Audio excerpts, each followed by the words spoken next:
Retomamos el drama de la crisis económica en nuestro país y los efectos que tiene en distintas circunstancias, situaciones de la vida cotidiana. Uno de ellos tiene que ver con la situación de la alimentación en general, cómo nos alimentamos con esta crisis. Recién, Néstor, estábamos en vivo en un supermercado y veíamos que la gente elige entre primeras marcas y segundas marcas de acuerdo a lo que le alcanza el bolsillo. Pero esto tiene su impacto. ¿Cómo estás? Por supuesto, buenas tardes. Efectivamente, como bien explicaba Gabriela Origlia, antes los argentinos nos hemos visto reducidos en el peso nacional, la moneda, un 22%. No es que suba el dólar, el Banco Central acomoda esa cotización en función de los dólares diferentes que tiene. El peso nuestro, en definitiva, el peso argentino vale 22% menos.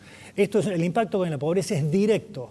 Hay un consenso generalizado, Darío. Así es. Lo plantea Martín Lustó desde Juntos por el Cambio, pero en consonancia absoluta con lo que plantea el INDEC, que cada punto de costo por arriba de lo que indican las variables en la canasta básica, es decir, a medida que suba un punto el costo de la canasta básica de alimentos, cuando los salarios o los ingresos se mantienen estables, se incorporan 230.000 personas más a la pobreza. Esto es una cifra asombrosa, considerando que ya veníamos con niveles muy altos de pobreza y todavía puede ser peor conforme esta última devaluación. Ya son 18 millones de personas las que viven de los planes sociales, que también, por supuesto, tiene contribución alimentaria. La situación va a ser peor, esto no es opinión, sino justamente lo que nos van proponiendo los datos de la última devaluación de este 22%. Tenemos unas placas para ir explicándoles lo que significa la gran crisis de la mala o la nula alimentación en los procesos de crecimiento de los niños. De hecho, Néstor, perdón, vos recién hacías mención al tema de la inflación en nuestro país. Hoy a la tarde dan a conocer los índices de inflación de julio. De julio, perdón, efectivamente, de julio. Y ya se habla que la de agosto va a ser de dos dígitos. O sea, que va a empeorar esta situación de la que estamos viendo. Mucho peor, claro, porque estos son personas, ¿no? Cuando habitualmente hablamos de valores estadísticos, planos, placas, bueno, estos son personas, son seres humanos, son argentinos, que ya vienen muy lastimados por los procesos del deterioro y ahora va a ser mucho peor. Detengámonos en estos dos momentos de lo que significa la desnutrición, la mala alimentación o la alimentación insuficiente. Tiene dos momentos, dos impactos. El primero provoca enfermedad física de carácter corporal, naturalmente. El impacto en el organismo de la mala alimentación provoca deshidratación, infecciones generalizadas, pérdida de peso, problemas renales, problemas cardíacos.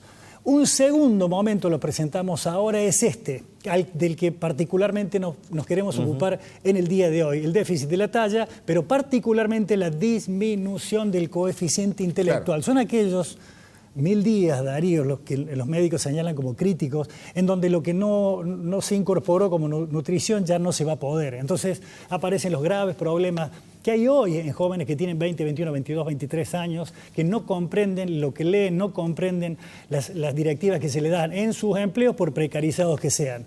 Avanzamos. Y que muchas veces pasa, Néstor, por una cuestión que no está relacionada a la falta de comprensión en sí de una tarea en particular, sino por este planteo, claro, ¿no? Claro. El déficit que provoca una mala alimentación. En esos primeros años son tres, ¿no? Estos 1000 días significan esos 3 primeros años. Tienen mucho que ver, ya lo vamos a ver, el potencial genético. Esto es un factor fijo. Ahí también impacta la alimentación que no tuvo su mamá. Que el problema aquí es doble, porque por un lado, y en la mayoría de los casos de la gente que vive en situaciones de pobreza estructural, como se la denomina, nacen pobres, pero porque sus familias ya lo son desde hace muchos años. Los otros son factores dinámicos que pueden ir moviéndose, pueden tener más o menos contribución. ¿Cuáles son? Las condiciones sociales, las condiciones económicas y las condiciones culturales. Quiere decir que no es absolutamente determinante un factor, pero claro que podríamos considerarlo sumamente sensible si nos atenemos a los problemas que ya tuvo su mamá y que seguramente va a tener su hijo. Avanzamos. Claro, todos tienen incidencia en este problema. La niñez es la etapa en la que el cerebro alcanza el 90% del tamaño de un adulto. No nos estamos deteniendo en lo central. Hablamos de la cuestión del hambre como si fuera... ahí ya lo va a ver, lo va a determinar con toda claridad nuestra entrevistada, cuando la gente come con hambre. Esto es lo que pasa cuando los niños no tienen la nutrición adecuada en los primeros años. En los años en que el 90% del cerebro se está desarrollando. Después será demasiado tarde. tarde. El proceso de neurodesarrollo necesita ¿qué cosa? Y claramente alimentos de buena calidad, lo que no está produciéndose en porciones. Consideremos que el 60% de los niños del país son pobres. No lo decimos nosotros, claro. lo terminó diciendo Juan Grabois, uno de los referentes de Unión por la Patria, es decir, uno de los candidatos del gobierno. 60% de los niños son pobres. El 60% de los niños lucha por llegar a la construcción de su cerebro en la peor de las situaciones. Y aparte, Néstor, a esta lectura se le puede agregar tranquilamente que hay familias que directamente no pueden cumplir con la cantidad de comidas necesarias al día. Bueno, es que es demasiado el requerimiento, sobre todo para aquellos que trabajan. Hay muchos niños que trabajan, muchos chicos que trabajan, que por supuesto tienen que también brindar su mejor competencia en la escuela y no pueden. Entonces nos detenemos en un testimonio que será central. ¿Por qué? Porque Mónica Lungo es educadora. Nosotros aquí la hemos referenciado muchas veces, con mucho compromiso, mucha vocación por mejorar, pero ella misma decía, no saben ustedes esto que digo ahora, el reflejo a ella, le impactó a Luciano Ferrari, nuestro compañero camarógrafo en esta ocasión. Dice Mónica, no saben lo que es ver cuando las personas comen con hambre. Porque habitualmente aquellos que tenemos la suerte de tener salario, de tener un ingreso, lo hacemos porque hay que hacerlo. Rara vez se come con hambre. Bueno, claro, con las personas que atiende esta organización, la de Mónica Lungo, de su escuela Alegría, comen con hambre. Y ella dice, lo penoso es esto que ustedes plantean, el impacto que tiene la mala nutrición, la mala alimentación, la construcción, la generación de todo el tejido nervioso del cerebro, tiene claramente impacto en el aprendizaje. ¿Escuchamos a Mónica? Lo vemos en la nota. Es tan grande la deshumanización que hay en este momento, que sin duda se agudizó con la pandemia, de realmente no conectar con la persona, ¿no? Y con las necesidades. O sea, la alimentación es algo básico, ¿no? Es como pretender que tu auto ande si no le pones nafta, ¿no? O sea, no ir a cargarle nafta y pretender que el auto ande. Bueno, esa misma imagen, pero cuánto más importante y grave y profunda en las personas y en las infancias, ¿no? El PAICOR brinda alimentos a muchas familias, el único alimento del día. Siempre es una contradicción, porque por un lado agradecemos tener PAICOR y por el otro lado nos damos cuenta cuánto le falta, ¿no? Para nutrir verdaderamente a las personas. Ni vos ni yo podríamos, te aseguro, estar tantas horas laburando y tener la cabeza pensando si nos alimentáramos con la canasta básica o con esos alimentos que llegan, no solamente de la provincia, ¿no? Sino de nación también. Si realmente son hidratos prácticamente, ¿no?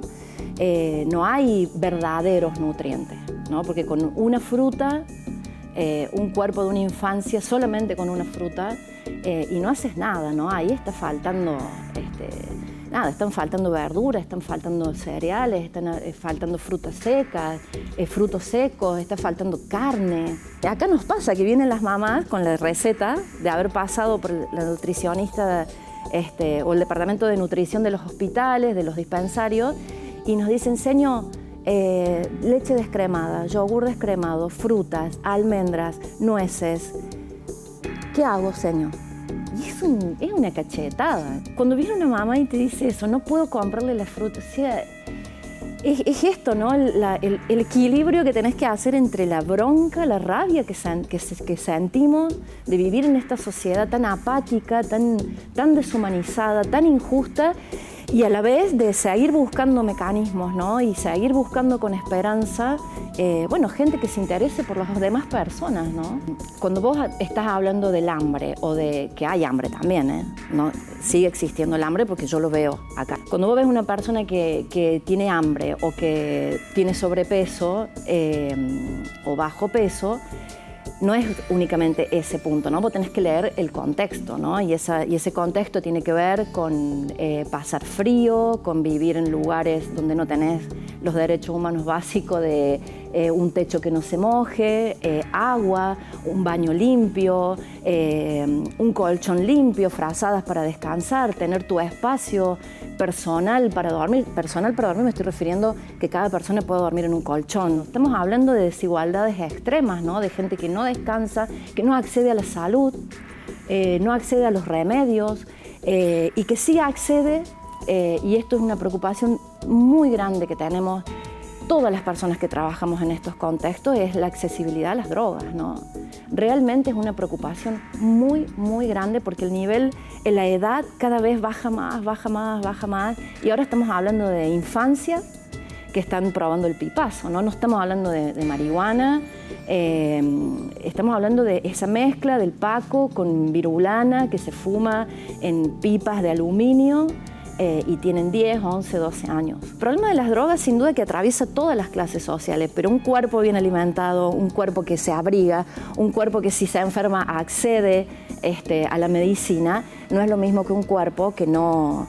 O sea, realmente se les cierra el estómago, a los 3 meses se le empiezan a caer los dientes, tienen 15, 16 años y no tienen dientes, y bueno, y después todos los problemas de salud que acarrean, ¿no? Y son personas que han nacido, yo cuando veo los documentos, armo los legajos, 2000, 2001, 2002, 2003.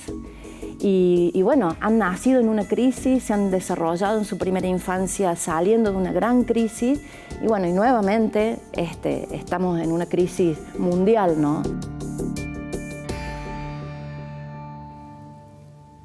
Es grave, es preocupante, y pensaba acá con Néstor algunos ejemplos, ¿no? Más de una vez fuimos a algún comedor comunitario a reflejar lo que pasa con familias de sectores muy vulnerables, y hay padres que directamente suprimen la comida, la cena, para darle algo, aunque sea una taza de mate cocido con pan, a sus hijos. Claro, le ceden el poco alimento que hay. Es central lo que planteaba recién Mónica, ¿no? Tal cual. Los niños están mal nutridos, y encima la droga. Es un cóctel explosivo.